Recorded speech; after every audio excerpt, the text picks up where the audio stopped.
Magandang araw sa inyong lahat.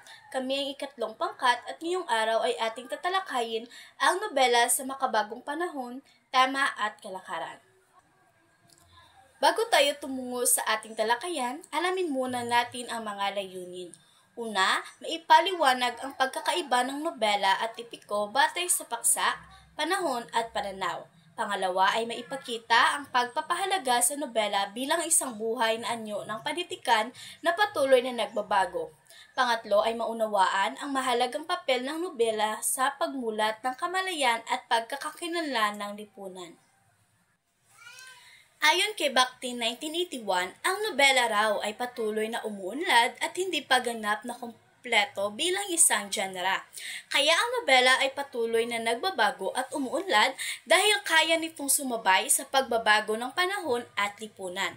At naiiba ito sa ibang akdang pampanitikan dahil sa kalayaan, kakayahang makibagay at heteroglosya o pagsasama ng iba't ibang tinig at wika. Kaya ito naiiba sa ibang akdang pampanitikan dahil sa kalayaan nitong gumamit ng iba't ibang boses, pananaw at wika upang maipakita ang iba't ibang karanasan ng tao. Sunod naman nating talakayin ang tatlong pangunahing katangian ng nobela. Una ay stylistic three-dimensionality. Ibig sabihin, maraming wika at pananaw. So dito ay makikita natin ang paggamit ng iba't ibang wika at pananaw. Pangalawa naman ay ang pagbabago sa temporal coordinates. Ibig sabihin ay binabago kung paano inilalarawan ang panahon sa panitikan. Ipinapakita dito kung paano nagbabago ang paraan ng pagsasalaysay ng panahon o karanasan.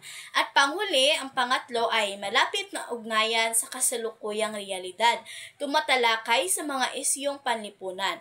Nangangahulugan ito na ang nobela ay sumasalamin sa mga isyong panlipunan at karanasan ng mga tao sa kasalukuyan. Ibig sabihin, ang epiko ay tumatalakay sa mga bayani at makasaysayang pangyayari sa nakaraan, kaya ito ay tinuturing na sagrado at tradisyonal. Sa kabilang banda naman, ang nobela ay nakatuon sa kasalukuyang lipunan, ipinapakita ang mga tunay na karanasan at pagbabago ng mga tao sa modernong panahon. So, sunod naman ang pagbasa at interpretasyon ng nobela. Ang pagbabasa ng mga kontemporaryong nobela ay nagpapalawak ng kamalayan sa iba't ibang estilo at estruktura, nagsisilbing kritikal sa lipunan at nagpapalalim ng kamalayan ng mambabasa. Nagbibigay daan ito sa pagmumuni-muni, pagkahulugan at pag-unawa sa ugnayan ng katang-isip at realidad. Hinikayat ang kritikal na pagbasa, walang likhang sarado sa interpretasyon. So sa madaling salita, ang pagbasa ng makabagong nobela ay tumutulong sa atin na mas maunawaan ang iba't ibang anyo at estilo ng panitikan. Ipinipakita rin ito ang mga isyong panlipunan at hikayat ang mambabasa na mag-isip ng kritikal. Sa pamamagitan ng nobela ay napag-uugnay natin ang katang-isip at totoong buhay at nakabubuo tayo ng sariling interpretasyon at pagninilay. Sunod ay ang nobela bilang tagapagmulat. Ang nobela ay sumasalamin sa lipunan. Inilalantad nito ang mga isyong hinaing at karanasan ng tao. Nagpapahayag rin ito ng kamalayan at ideolohiya ng manunulat sa partikular na panahon. Nagtutulak sa mambabasa na magnilay at kumilos tungo sa pagbabago. Isang talabuhay ng karanasan na maaaring totoo o katang-isip ngunit may malalim na katotohanang panlipunan. So, ibig sabihin, ang nobela bilang tagapagmulat ay nagsisilbing salamin ng lipunan. Ipinapakita nito ang mga problema, karanasan at pananaw ng mga tao sa isang partikular na panahon. Sa ganitong paraan, ipinapahayag ng manunulat ang kanyang ideolohiya at hinihikayat ang mambabasa na mag-isip, magnilay at kumilos para sa pagbabago. Ngayon naman ay dumako naman tayo sa mga kontribusyon ng mga kontemporaryong nobela. Ito'y nagbibigay ng bagong teknik at pamamaraan sa pagsusulat. Nagbibigay sila ng mga teknik at mga makabagong pamaraan upang gawing mas makabuluhan ang kanilang isinusulat. Humahamon sa mga mambabasa at manunulat na maging mas mapanuri. Hinahamon ito ang mga manunulat na gawing mas mapanuri sapagkat ito ay nagbibigay ng mas makabuluhang kwento ng isang nobela. Nagpapataas ng antas ng panitikang Filipino at nagpapahalaga sa kultura. Ang nobela ay isang instrumento upang gawing instrumento na mapalaghan ang kultura. Ang nobela ay representasyon ng katotohanan at kultura. Pinagyayaman nito ang pagkakakilanlan ng isang lipunan. Ang nobela ay hango sa totoong buhay, kaya nagpapakita ito ng katotohanan at kultura, kaya ito rin ay isang paraan upang gawing mas makilala ang kultura ng isang bansa. Hindi ito mawawala sapagkat ito'y salamin ng buhay at lipunan. Gaya nga ng sinabi ko kanina, ang nobela ay hindi mawawala sapagkat ito'y sumasalamin sa tunay na buhay o nagaganap sa tunay na buhay. Sunod, ang nobela sa makabagong panahon ay dinamiko, mapanuri at makabuluhan. Sapagkat ngayon sa ating makabagong panahon, ang nais ng mga tao ay nag-iba na.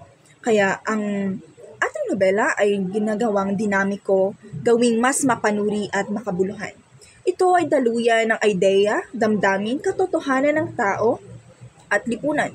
Sapagkat ang nobela ay nagsagsiwalat ng mga katotohanan, ito ay nagpapahayag ng ating damdamin at ating mga katotohanang nangyari sa ating mga lipunan. Patuloy itong nagbabago upang manatiling buhay ang tradisyong ng panitikan sa harap ng makabagong pamanahon. Bagamat ito ay nagbabago sa paglipas ng panahon, nananatili pa rin itong buhay sapagkat ito'y nagpapakita ng ating tradisyon sa panitikan hanggang sa makabagong panahon. Sunod ay, ayon kay Faustino Aguilar, ang nobela ay isang kathang nagsasalaysay ng anumang bagay na isunulat upang makaaliw sa mambabasa sa pamamagitan ng magandang paglalarawan ng tagpo. Ang nobela ay ginagawang mas makabuluhan sa pamamagitan ng magandang pagsisiwalat ng isang tagpo at magandang paglalarawan ng isang tao upang gawing mas makabuluhan at mapukaw ang imahinasyon ng mga mambabasa. Naglalayon ang nobela na magsalaysay ng mga bagay-bagay at makaaliw sa mga mambabasa. Sunod naman ay mga karaniwang paksang umiiral noon at hanggang ngayon, hanggang sa kasalukuyan sa nobela. Una ay ang kasaysayang pampag-ibig. Ang kasaysayang pag-ibig ay isang sentro ng banghay ay ang pag-ibig, maaring ukol sa pamilya, kasintahan o asawa. Ang kasaysayang pag-ibig ay universal na paksa sapagkat mula noon hanggang ngayon ay tampok pa rin ito sa mga manunulat at sa mga mambabasa. Madalas ay tatsulok na pag-ibig sa pagitan ng pangunahing tauhan at isa pang nagiging dahilan ng tunggalian. Ang halimbawa nito ay Anak sa Ligaw ni Dr. Fausto Galauran na nagpapakita ng ganitong uri ng pag-ibig na ang tatsulok ng pag-ibig.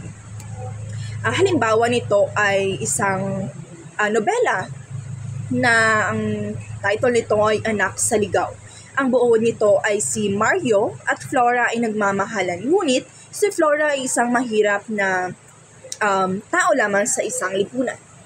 Nais na ama ni Mario na ipagkasundo ito sa isang babae na si Mercedes sapagkat si Mercedes ay isang mayaman at naglaon ng panahon ay naglipas ang panahon at nagtrabaho si Flora sa bahay ni na Mercedes at Mario. Ngunit hindi ito alam ni Mario. Nalaman ni Flora na si Mercedes at Mario ay magkasintahan. Nais niya sanang umalis ngunit hindi siya hinayaan ni Mercedes. Pagkalipas ng panahon ay nagkasakit ang ama ni Flora at doon sinabi sa kanya na siya ay isang ampon lamang at Ang kanyang tunay na ina ay tiyahin ni Mercedes at tunay siyang isang mayaman, anak ng mayaman. Kaya pinahintulutan na ng ama ni Mario na maging magkasintahan si Mario at Flora sa wakas. Ito nga isang halimbawa ng tatsulok ng pag-ibig sapagkat ang pangunahing tauhan na lalaki at babae ay nagmamahalan at nagkaroon ng isang tunggalian. Kaya ito ay isang halimbawa ng tatsulok ng pag-ibig. Ngayon naman ay dumako naman tayo sa nobelang historikal.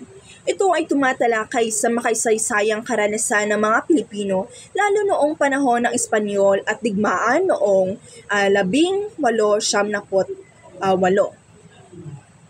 Ito ay may temang makabayan, paghihimagsik at buhay tulisan. Ang nobelang historikal ay naging mas nakilala noong panahon ng Espanyol sapagkat ang tema ay paghihimagsik ng mga Pilipino sa mga Espanyol na mananakop. Ang halimbawa nito ay ang Anino ng Kahapon ni Francisco Laxmana. Inilalahad nito ang dahilan kung bakit naging tulisan ang isang karaniwang mamamayan. Ito ang isang halimbawa ng nobelang historikal ay ang Anino ng Kahapon. Ang Anino ng Kahapon ay nagsisiwalat ng dahilan ng pagiging tulisan ng isang ordinaryong mamamayan, naging karanasan ni Modesto. Siya ang pangunahing tauhan. Ito ay panahon ng Guardia Civil at ng Fraile sa Pilipinas.